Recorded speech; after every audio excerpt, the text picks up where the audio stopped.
Baik, kita kembali ke materi yang baru dalam mata kuliah sejarah musik romantik.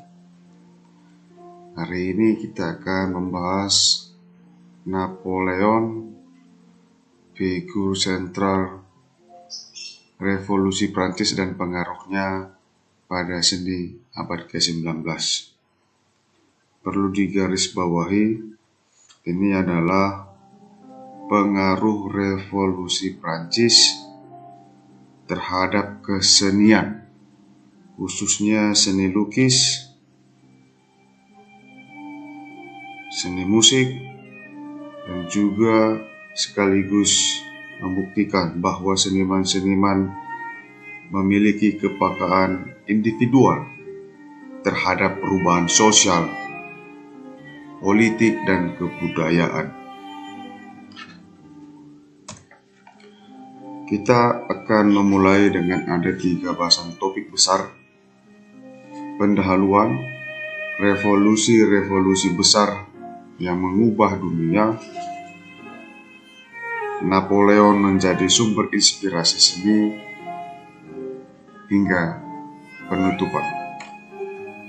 Yang dimaksud Napoleon dalam artikel ini ialah Napoleon Bonaparte.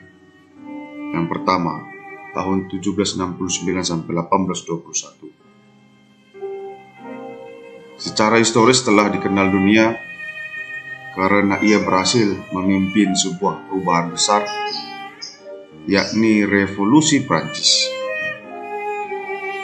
Ini sekitar tahun 1789 hingga tahun 1792,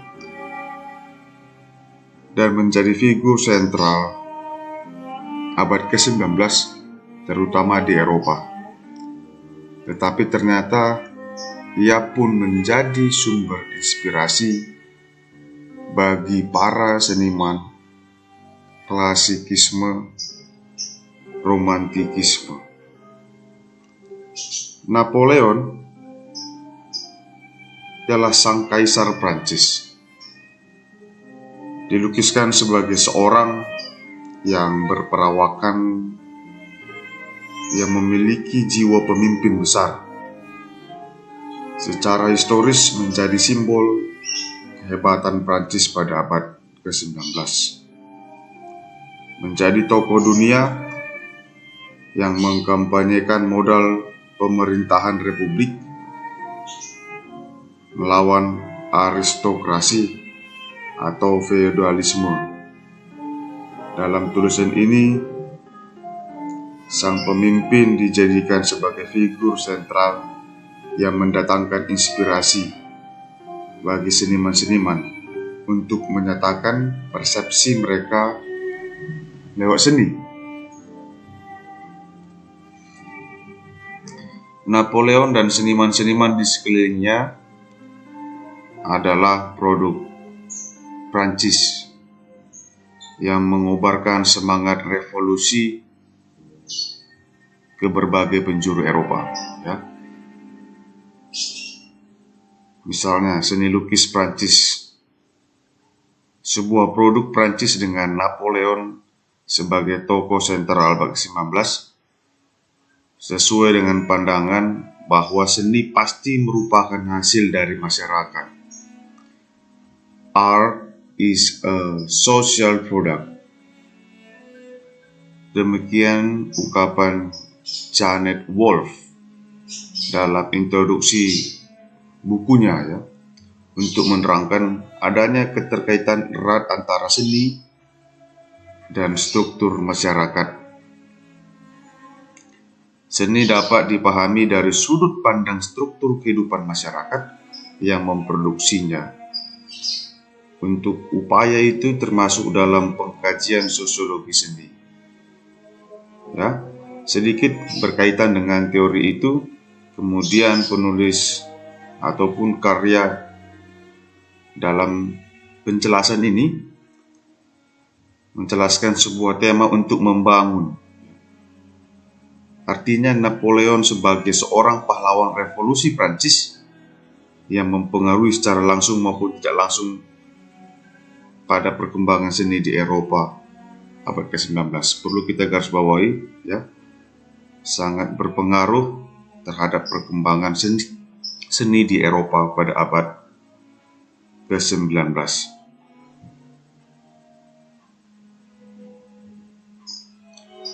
Baik, pembahasan ini juga menjelaskan fakta-fakta historis dalam karya-karya lukis ataupun seniman-seniman yang secara individual maupun ideal terkait langsung dengan figur Napoleon, antaranya Baron Jean Antoine, Canova, Joseph, dan lain-lain. Begitu juga pokok-pokok pikiran kecil berkaitan dengan klasikisme, romantikisme di dalam musik, ya, yang diyakini menjadi materi penting bagi keperluan suatu studi sejarah seni, khususnya pada abad 19 di Eropa. Ya. Dianggap penting karena terdapat aspek-aspek yang erat antara sejarah seni dan sejarah umum. Sejarah seni dengan sejarah umum, antara seniman dengan kekuasaan, antara persepsi kemerdekaan seniman dengan pengertian demokrasi secara umum. Jadi klasikisme dan romantikisme yang dianggap sebagai barometer sejarah kesenian.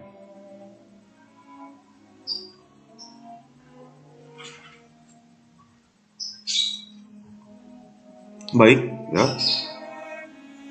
Ada suatu pertimbangan bahwa meliputi seni baik lukis dan musik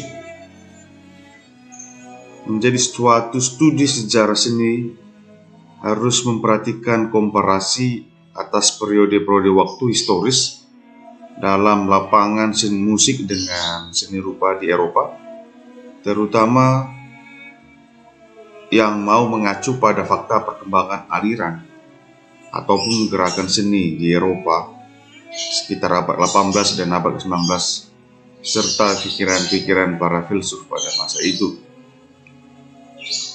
Artinya, pengkajian atas suatu fenomena historis revolusi Prancis Napoleon pada abad ke-19 ini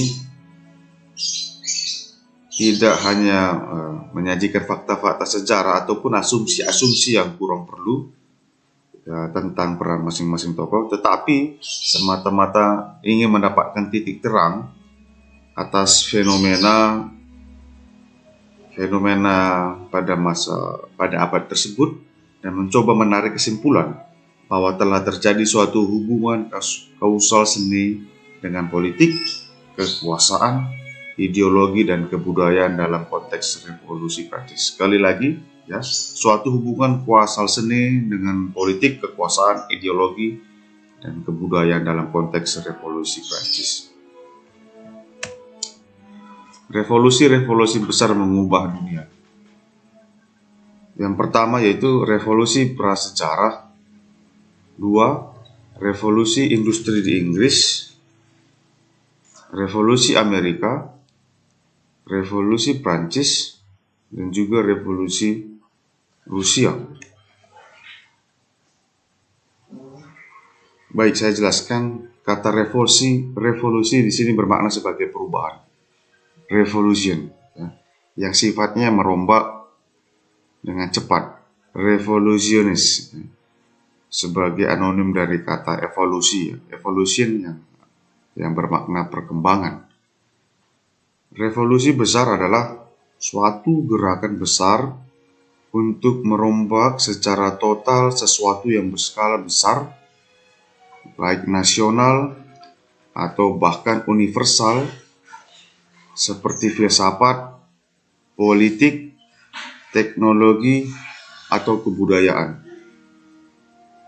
3 gelombang besar yang mengubah dunia dalam sejarah umat manusia menurut Alvin Toffler adalah revolusi prasejarah, revolusi industri di Inggris, dan juga revolusi komunikasi. Ya.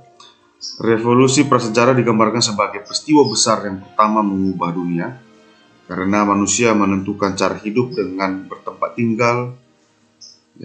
tinggal tetap daripada cara sebelumnya yang berpindah-pindah. Hasilnya manusia memulai peradaban baru dan menghasilkan berbagai corak budaya, kultur, tradition, serta kesenian, art, mereka sesuai dengan tempat tinggalnya. Oleh karena itu, dikenal dengan corak-corak masyarakat, baik seperti desa, kota, pertanian, nelayan, perdagangan, dan industri. Revolusi industri di Inggris mengubah manusia di segala bidang, dengan akibat negatif dan positif. Revolusi industri di Inggris merupakan peristiwa besar yang mengubah dan memajukan peradaban manusia melalui teknologi. Tetapi di lain pihak, revolusi ini juga mendatangkan kekhawatiran kalau merusak peradaban manusia secara natural, tradisi, dan bahkan kemanusiaan. Teknologi memang bukan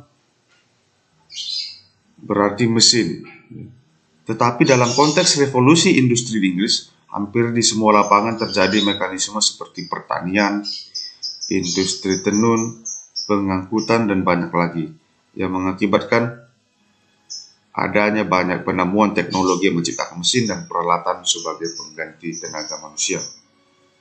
Begitu juga dengan revolusi Amerika, adalah perubahan besar yang dilakukan oleh para pendatang Eropa, termasuk dari Inggris di benua Amerika. Revolusi ini menuntut persamaan hak bagi penduduk Amerika sebagai koloni Inggris, setara dengan nenek moyang mereka yang di kala itu menjadi kolonialis. Revolusi Amerika juga dikatakan mempengaruhi dunia, sebab memenuhi aspek-aspek historis yang penting sebagai pembebasan dari penjajahan.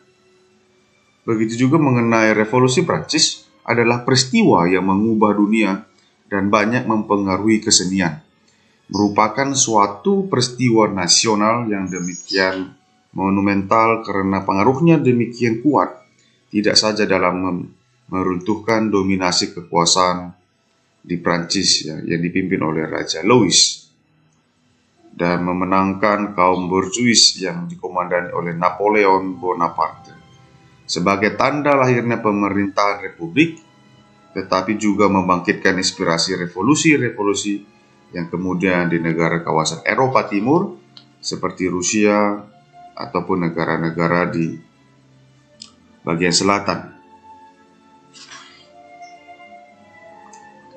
Dan begitu juga mengenai revolusi Rusia, ini keterkaitan dengan orang Rusia merasa tidak cocok benar dengan konsep uang ataupun kebebasan. Sering disebut revolusi Oktober 1918, yang artinya inti berusaha menghancurkan hegemoni Eropa Barat yang semi kapitalis menjadi Eropa tetap komunal. Maka lahirlah paham komunisme dan Rusia menjadi negara komunis pertama di dunia. Rusia tidak terpengaruh sama sekali dengan revolusi Prancis, tetapi faktanya justru melawan corak Eropa yang semi kapitalis tersebut. Inilah gambaran mengenai revolusi-revolusi besar yang mengubah dunia pada abad ke-19. Baik, tadi ada sini 5 poin ya. Selanjutnya, Napoleon menjadi sumber inspirasi seni. Berkait dengan kebesaran nama Napoleon dan revolusi Prancis, setidaknya ada 8 seniman besar yang terkait ya. Baik itu tadi yang saya jelaskan, dia seniman lukis, musik, dan sebagainya. Terjadi secara langsung maupun tidak langsung bahwa Napoleon yang memimpin revolusi Prancis bukan hanya sebagai produk nasional Prancis, tetapi merupakan fenomena dari keinginan kuat Eropa untuk mengikuti jejak Amerika yang memperoleh kebebasan dari kolonialisme Inggris. dan rakyat Prancis telah lama tertindas tanpa harapan perbaikan dan seakan malu terhadap Amerika yang notabene sebagai koloni terhadap. Tetapi telah lebih cepat berkembang dan mencapai suatu bentuk pemerintahan yang lebih tepat daripada model aristokrasi. Dalam pertimbangan ini berarti revolusi Prancis hampir sama dengan revolusi Eropa.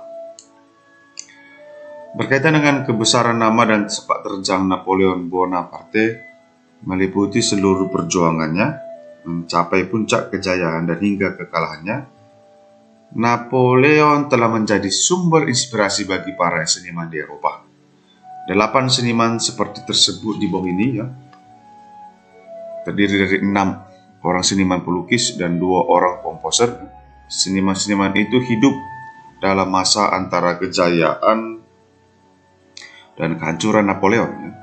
Mereka secara langsung terimbas revolusi Prancis yang melanda Eropa, menciptakan karya untuk turut mendukung atau menolak pikiran dan perjuangan Napoleon, membela negara menurut cara pandang mereka sendiri, atau sekedar berada di atmosfer Eropa yang tengah bergolak di abad ke-19.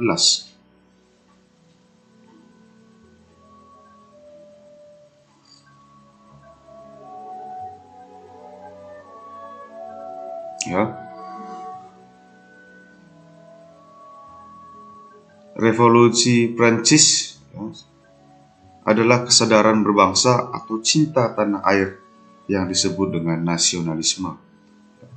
Paham kebangsaan berkembang di semua lapangan, termasuk dalam seni yang menjadi ciri utama abad ke-19. Nasionalisme praktis lahir di Eropa dan baru kemudian menyebar ke seluruh penjuru dunia. Revolusi Prancis layak disebut sebagai peristiwa besar karena membuahkan nasionalisme. Sedangkan dampak revolusi itu dalam seni, Schachter dan Eversole menggambarkan nasionalisme sebagai sebuah faktor dalam berbagai variasi musik dan seni lainnya, menunjukkan ciri khas negara suatu ataupun satu dengan lainnya berbeda tetapi dengan gaya Eropa secara khususnya.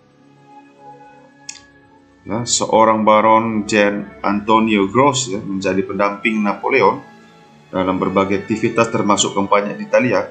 Ia banyak melukis sang pemimpin dan berbagai peristiwa, dan ini juga menjadi salah satu karya baik tadi seni lukis ataupun misalnya musik komposer. Dan pada kali ini akan coba kita bahas figur yang terpengaruh dari Napoleon di dalam komposer, yaitu Beethoven. Adalah musisi yang sebenarnya mengagumi Napoleon sebagai pahlawan sampai ia menulis komposisi sebagai penghormatan dengan judul Sinfonia Eroica. Sekali lagi dengan judul Sinfonia Eroica. Ini adalah sebuah komposisi yang diciptakan oleh Beethoven. Artinya dalam karya ini ia mengagumi Napoleon sebagai pahlawan. Beethoven menjadikan Napoleon sebagai figur sentral dalam ataupun dari sinfoninya pada tahun 1803, dan dengan menuliskan pada judul komposisi Bonaparte ataupun Orang Besar. Mari coba kita cari karya ini dan kita perdengarkan. Sampai dengan saat itu Napoleon muncul bersama dengan sejumlah nama besar termasuk Hegel, Goethe, yang juga sebagai inkarnasi dari pahlawan-pahlawan perjuang cita-cita revolusi Prancis. Bila mana Beethoven berada di Vienna pada bulan Mei 1804 dan mendengar kabar bahwa Napoleon memproklamasikan diri menjadi kaisar Prancis, ia segera mencoret nama Bonaparte dalam komposisi tersebut. Beethoven berkata, "Nothing more than an ordinary mortal," artinya yang tak lebih dari sebuah benda mati. Ini dalam tulisan Sunarto, buku tahun 1996. Beethoven awalnya adalah seorang komposer sekaligus musisi pianis yang hebat, dan ini sudah kita bahas minggu lalu ya, menjadi pioner romantikus karena musiknya lebih bergaya universal dan emosional sekaligus mampu menembus batas-batas teritorial karya-karyanya dalam karya musiknya. Dan juga di sini dijelaskan bahwa Beethoven menjalar ke berbagai penjuru dunia, membangkitkan semangat seni yang lebih ekspresif daripada musik-musik yang tersebelumnya.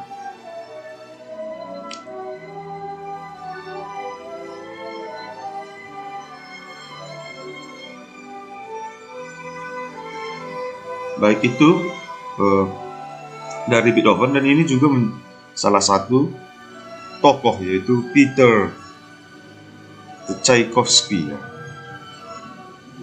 1840 sampai 1893 ya.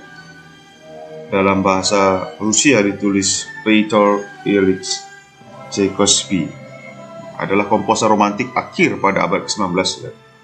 Seniman terakhir dalam konteks penulisan ini yang juga secara emosional membangkitkan romantisme dan nasionalisme Rusia. Dalam karya Overture 1812 merupakan masterpiece oleh Tchaikovsky yang sangat kemudian menjadi terkenal karena musiknya sangat pragmatis. Musiknya tidak saja menggambarkan kemenangan Rusia di bawah pimpinan Tsar Peter atas tentara Prancis pimpinan Napoleon di kota Petersburg ya, tetapi merupakan musik program kategori naratif yang mampu menceritakan suatu peristiwa besar dengan instrumentasi orkestra lengkap yang imajiner, seperti suatu cerita dari babak ke babak secara mendetail ya. Sebagai komposer Overture 1812, Tchaikovsky bertindak sebagai narator yang hebat ya, yang menceritakan sebagai imajiner situasi dan kondisi kota Petersburg yang hendak diserang tentara Napoleon. Strategi Rusia di bawah Tsar Peter yang tidak kalah hebatnya kelak membuahkan kemenangan. Suasana mencekam, gereja-gereja melantunkan nyanyian-nyanyian sedih dan pujian yang menyayat hati. Dan kota dikosongkan, artinya dibumi hanguskan sendiri. Terkesan Rusia takut terhadap tentara Prancis dan lari meninggalkan kancah sebelum peperangan dimulai. Ketika tentara Prancis menyerbu masuk kota dengan mudah dan merasa telah mencapai kemenangan, tetapi tiba-tiba dikejutkan dengan serangan mendadak menggunakan meriam dan senapan dari segala penjuru oleh tentara Rusia. Dan tentara Prancis terdesak keluar, bermaksud kembali ke negaranya melewati daerah luas dan terperangkap pada salju yang sebelumnya telah diperhitungkan oleh Rusia ya. Artinya kelelahan, kelaparan, dan putus asa, sehingga tentara Prancis dikalahkan Rusia dan Napoleon ditangkap. Dan di sini heroisme dalam musik Overture itu diakhiri dengan musik march dan nyanyian dan bunyi lonceng-lonceng yang bersemangat. Ini penjelasan dari sejarah Napoleon dan menjadi sumber inspirasi baik tadi Beethoven, baik juga tokoh-tokoh seniman lukis lainnya, dan juga Peter ya, dalam merepresentasikan karyanya di dalam Overture 1812. Baik, sebagai penutup, sejarah seni telah membuktikan dengan berbagai catatannya bahwa terdapat koneksitas yang signifikan antara figur satu dengan lainnya, seperti antara Napoleon dengan para seniman Eropa dan disiplin seni rupa ataupun musik. Untuk itu, pemahaman sejarah seni hendaknya meliputi beberapa cabang seni sekaligus dalam suatu studi komprehensif agar dicapai suatu pemahaman baru yang berkesinambungan ya. Napoleon adalah sebuah nama Prancis sekaligus mendunia yang kemudian memiliki kekuatan magnetik sekaligus eksotis bagi siapapun di Eropa pada abad ke-19. Sekalipun fakta historis menyatakan bahwa revolusi Prancis tidak jatuh dari langit, yang artinya merupakan buah dari filsafat-filsafat masa pencerahan, seakan terhipnotis oleh kehebatan Napoleon hingga ia berada di puncak kejayaan Prancis. Ya. Di sini jelaskan klasikisme, romantikisme di sekitar abad ke-18 dan abad ke-19 diwarnai oleh kekaguman seniman terhadap alam mitos, kepahlawanan, kejuangan, kebebasan, cinta, sesuatu irasional, dan semua itu bisa ataupun biasa terdapat pada tokoh-tokoh ataupun figur sentral dari peristiwa besar seperti Revolusi Prancis. Ya, sekali lagi, fakta historis menyatakan bahwa Revolusi Prancis itu menjadi sebuah kekuatan dan penjelasan dan juga mempengaruhi para seniman-seniman dalam mengabdikan karya-karyanya.